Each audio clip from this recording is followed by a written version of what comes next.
Welcome to CCN Midday News. I am your host, Captivating Christian, and here are some of your top stories for today, May 4th. Social Security benefit cuts may be coming soon, but here's why they may not affect you. California city official ousted after saying that old, sick, and homeless people should die in the pandemic. Florida man picked by the GOP governor to be Broward Sheriff admits to fatally shooting as a teen. Trump claims again Biden wrote an apology that Biden denies. And Walmart stores close after 81 workers test positive for the coronavirus. Let's get to the news.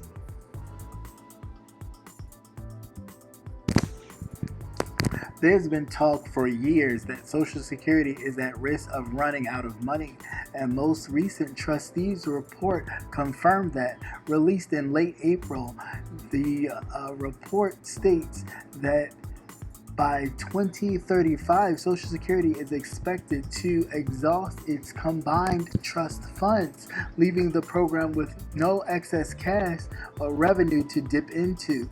And at that point, current and future beneficiaries alike risk a 21% deduction in their scheduled benefits. Clearly, this is not good news at all, especially for those people who are already on Social Security, who rely heavily on those benefits to make ends meet. But if you're years away from retirement, you may have time to take action for your future reductions in the benefits, doesn't end up hurting you as a senior. You may be counting on your Social Security to provide a bulk of your retirement income, but benefit cuts aside, they're not something you should be doing. Even if your benefits do get reduced, Social Security will replace about 40% of your pre-retirement income if you're an averaged earner. Most seniors, however, need roughly twice that amount to keep up with their bills and maintain a comfortable lifestyle. A city official in Northern California has been booted from his post after suggesting that the sick, old, and homeless people should be left to die during the coronavirus pandemic. Ken Turnage II, chairman of the city's planning commission in Antioch, located 35 miles east of Oakland, said in a Facebook post last month that the sick, the old, the injured should be left during the pandemic to meet their natural cause in nature, the Associated Press reported.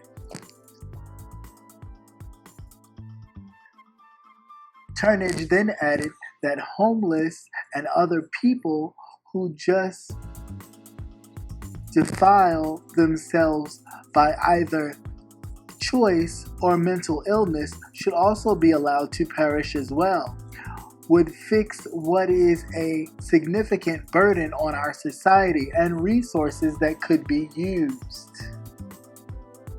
As the local media reported, many city residents and officials were against Turnage's remarks. The Antioch mayor, Shaun White, who apparently appointed Turnage in 2017 to head the planning commission, said against his comments that as a public official in one of the largest and most diverse cities, we are called to serve all residents of Antioch, whether young, old, rich, or poor, healthy or unhealthy, housing, unhousing, right? Wrote in a statement. Florida's Governor Ron DeSantis is facing yet another political scandal after a blockbuster new report. Broward Sheriff Gregory Tony shot and killed a man when he was a teenager living in a poor urban neighborhood in Philadelphia. According to records and interviews with family members of the dead man, the Florida Bulldog reported on Saturday that Tony, age 41, kept the May 3rd, 1993 killing a secret for many years.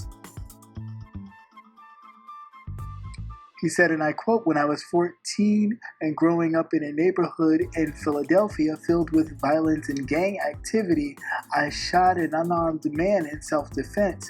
The juvenile authorities reviewed my actions and cleared my name," he wrote in an email. "This was the most difficult and painful experience of my life, and I have never spoken of it publicly. I worked every day from the time forward to leave the violence that surrounded me in Philadelphia behind." The Bulldog noted that the dead man's girlfriend says he was not armed. However, Tony did not disclose this Philadelphia arrest on the murder and firearms charge on forms he filled out to become a law enforcement officer in Coral Springs more than a decade ago. He also apparently kept the matter under wraps early last year when Governor Ron DeSantis chose him to replace Sheriff Scott Israel, the Bulldog also noted.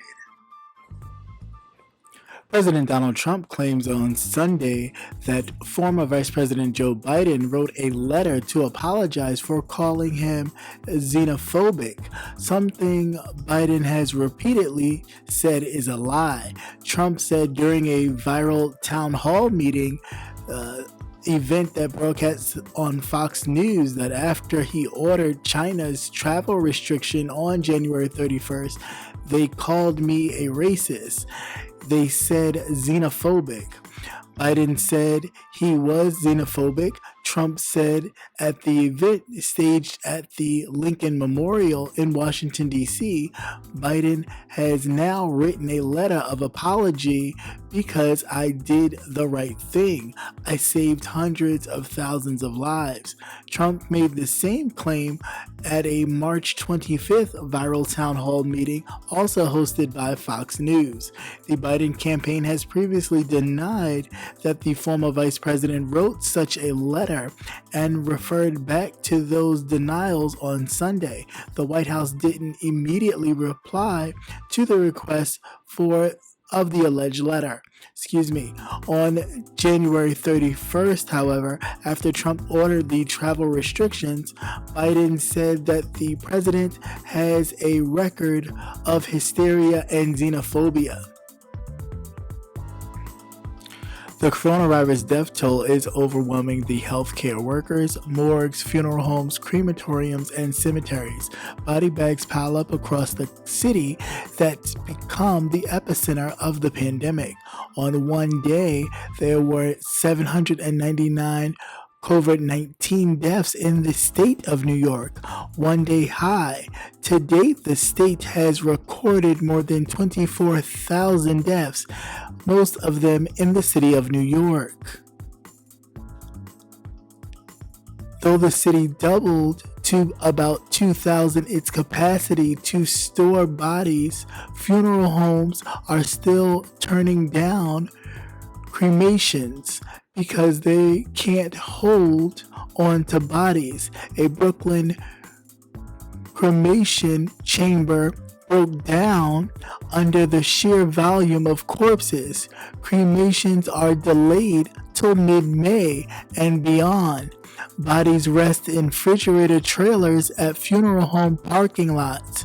Burials are backed up.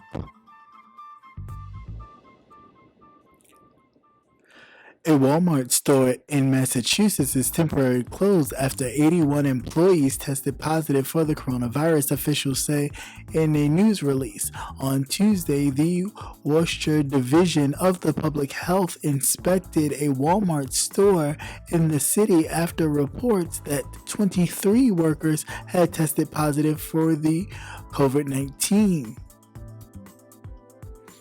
The city manager said the earliest positive results were received on April 8th, followed by a cluster of positive cases in the last 3 weeks. Most cases occurred over the last week, according to the news outlet. During the inspection, public health officials discovered that either staff members nor customers were wearing the appropriate personal protective gear, the city said. Officials ordered the store to temporarily close until it could be professionally cleaned and sanitized, then re-inspected and once again, thank you for watching CCN Midday News. Hope you enjoy. Please like, share, and subscribe. Also hit that notification button so you will never miss another news update. Have a great day. Peace.